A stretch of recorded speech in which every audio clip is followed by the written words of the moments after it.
আপনারা আমরা আল্লাহরে তো সেইভাবে দরখাস্ত দিই নাই, বিনা দরখাস্তে আল্লাহ আপনাকে আমাকে সেই আখিরি জামানার নবীর উম্মত আল্লাহ আপনাকে আমাকে বানিয়েছেন। সুবহানাল্লাহ বলেন। সেই নবীকে চিনছে ঈসা রূহুল্লাহ, আর আমরা নবীর উম্মত হওয়ার পরেও সেই নবীর শানে বেয়াদবি করি। আছে না নাই বাবা? আই হাই, খবরদার খবরদার।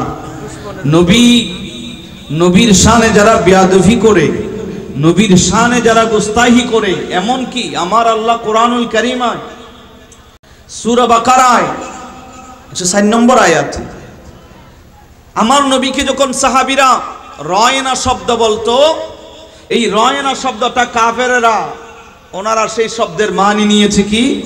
রাকাল। কি নিয়েছে? রাকাল। তার মানি কি বলে যে খাওবয়, রাকাল। এই ধরনের শব্দ যখন কাফেররা নিয়েছে, তখন আমার আল্লাহর সাথে সাথে কোরআনুল কারীমের আয়াত নাজিল করছেন। এখানে হাফেজ সাহেবের আছেন, ফিশা হুজুর আছেন। ইয়া আইয়ুহাল্লাযীনা আমানু লা তাকুলু রায়না ওয়া কুলু উনজুরনা ওয়াসমাউ ওয়ালিল কাফিরিনা আযাবুন আলীম। একটু জোরে বলা যাবে সুবহানাল্লাহ? ইয়া আইয়ুহাল্লাযীনা আমানু, হে ঈমানদারেরা, লা তাকুলু রায়না, যে কাফেররা যে নিয়েছে খাওবয় শব্দের অর্থ, তারা যে রাখাল নিয়েছে, হে ঈমানদাররা, তোমরা এই শব্দটা আমার মাহবুব নবীর শানে তোমরা ব্যবহার করিও। এখন এই শব্দ যদি কেউ ব্যবহার করে তার ঈমান আছে? অনেকে বলবেন যে হুজুর আপনি কি পড়াশোনা করছেন? উনি তো অনেক পড়াশোনা, উনি তো অনেক ডিগ্রির অধিকারী, বিদেশ থেকে পড়াশোনা করে আসছে, উনি এই সেলিব্রিটি, উনি এই। বাবারে, আমি সেলিব্রিটির কথা বলছি না। কোন একজন রিক্সাওয়ালা, তার কলবে যদি নবীর প্রেম ভালোবাসা থাকে, সে আমার মাতার তাজ। আর দুনিয়ার সবচেয়ে বড় জ্ঞানী, তার কলবে যদি নবীর প্রেম ভালোবাসা না থাকে, সে আমার জুতা ছাড়া আর কিছু মনে করতে পারে না। কথা বলেন ঠিক না? যত বড় ব্যক্তি হোক না কেন, হুজুর উনি তো এত বড় সেলিব্রিটি, এত লোক ওনার বক্তব্য এই সেই নো, কিছু আর আসে যায় না। আমার আকীদা আমার আগে। কথা বলেন ঠিক কিনা? কারবালার জমিনে ইমাম হুসাইনের পক্ষে ছিল মাত্র 72 জন, ইজিদের পক্ষে ছিল প্রায় 22,000। তো আল্লাহ কোথায়? আল্লাহ বলেন ইন্নাল্লাহা মা'আস সাবিরিন, আল্লাহ ধৈর্যশীলদের কাছে। সেজন্য আমরা ইমাম হুসাইনের দলে, ইজিদের দলে নয়। কথা বলেন ঠিক কি না? আপনারা কি রাগ করতেছেন? সকালে মনে হয় আমারে গালাগালি শুরু করবো। যা হোক, আশা করি না বাবা, আমি দাওয়াতের আশায় প্রোগ্রামও করি না। ভালো লাগলে দিবে, ভালো না লাগলে দিবে না। আমার আকীদা আগে। কথা বলেন ঠিক কি না?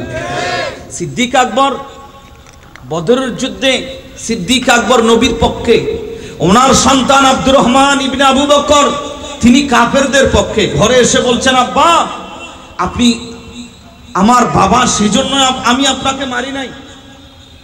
আপনি আমার বাবা, সেজন্য আমি যুদ্ধে আপনাকে মারি নাই। আপনাকে পেয়েছিলাম, আমি চাইলে তরবারি দিয়া আপনাকে 2 টুকরো করে দিতে পারতাম, কিন্তু মারি নাই, কারণ আপনি বাবা।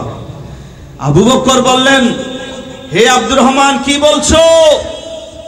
সে আল্লাহর কসম, আমি তো তোমাকে পাই নাই। তুমি নবীর পক্ষে গিয়েছো, নবীর বিপক্ষে তুমি গিয়েছো। আমি নবীর পক্ষে ছিলাম, তুমি নবীর বিপক্ষে গিয়েছো।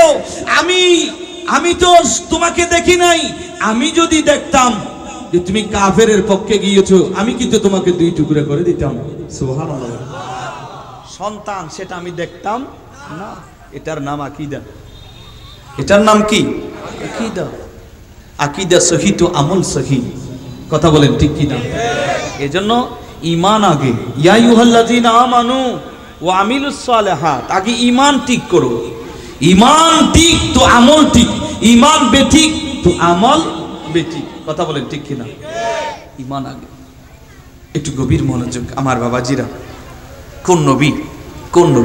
একদিন জিবরাইলের সাথে আমার নবীজির সাক্ষাৎ হলো। একটু গভীর মনোযোগ। জিবরাইল বললেন, ইয়া রাসূলুল্লাহ, একটু করে বলেন তো আজকে খাম উমারাক, আপনার বয়স কত? আমার নবী বললেন, ও জিবরাইল একটু বলো ও জিবরাইল বলবো আগে বলো কাম উমারাক, তোমার বয়স কত? জিবরাইল বললেন নবী গো, আমার সেই রকম বয়স আমি বলতে পারবো না, তবে একটা জিনিস আমি জিবরাইল বলতে পারবো, আমার যে সময় থেকে আল্লাহ বানাইছে সেই সময় থেকে চতুর্থ আসমানের মধ্যে আমি জিবরাইল একটা তারকা দেখতাম। সেই তারকাটা প্রতিদিন, প্রতি মাস, প্রতি বছর উদিত হইতো না। সেই তারকাটা ৭০,০০০ বছর পর উদিত হতো। সুবহানাল্লাহ বলেন। কয় হাজার? ৭০,০০০ বছর পর উদিত হতো। ও মায়া নবী গো, সেই তারকাটার ব্যাপারে আমার ধারণা আছে। সেই তারকাটা ৭০,০০০ বছর পর উদিত হতো।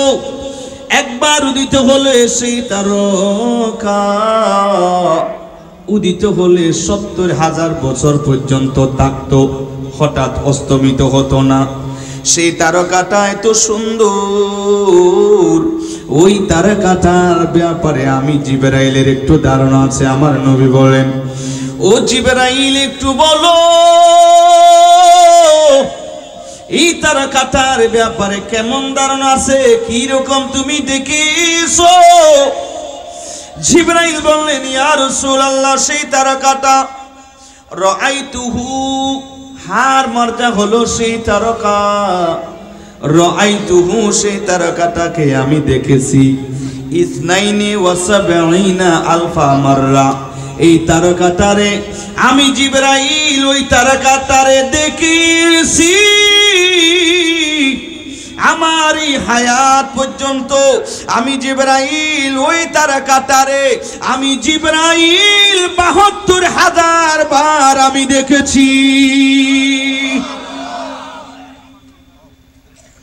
ও যুবক, জিবরাইল বলেন আমি ওই তারকাটারে ৭২,০০০ বার দেখেছি। সুবহানাল্লাহ বলেন। হাই হাই হাই, শত নয়, বার নয়, হাজার, ৭২। রাআইতুহু ৭২ মাররাত। আলেমরা আছে এখানে স্টেজে, ৭২,০০০ বার আমি সেই তারকাটাকে দেখেছি। জিবরাইল, তুমি সেই তারকাটারে ৭২,০০০ বার দেখেছো? বলে জি ইয়া রাসূলুল্লাহ, मैंने उस सितारे को ৭২,০০০ मर्तबा मैंने देखा। আমি সেই তারকাটারে ৭২,০০০ বার ইয়া রাসূলুল্লাহ আমি দেখেছি। রাআইতুহু ৭২,০০০ মাররা। আমি জিবরাইল ওই চতুর্থ আসমানের সেই তারকা ৭২,০০০ বার আমি দেখেছি। আমার নবী বলেন, ও জিবরাইল শুনো।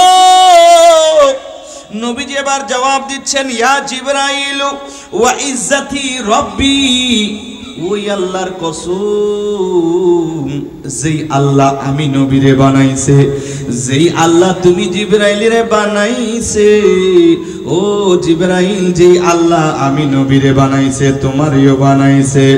ও জিবরাইল, ওই আল্লাহর কসম, যেই আল্লাহ তোমারও বানাইছে আমি নবীরও বানাইছে, যার কুদরতি হাতে আমাদের প্রাণ, সেই আল্লাহর কসম, আনা জালিকাল কাওকাব, ওই চতুর্থ আসমানের তারকা ছিলাম আমি রহমাতুল লিল আলামিন নবী।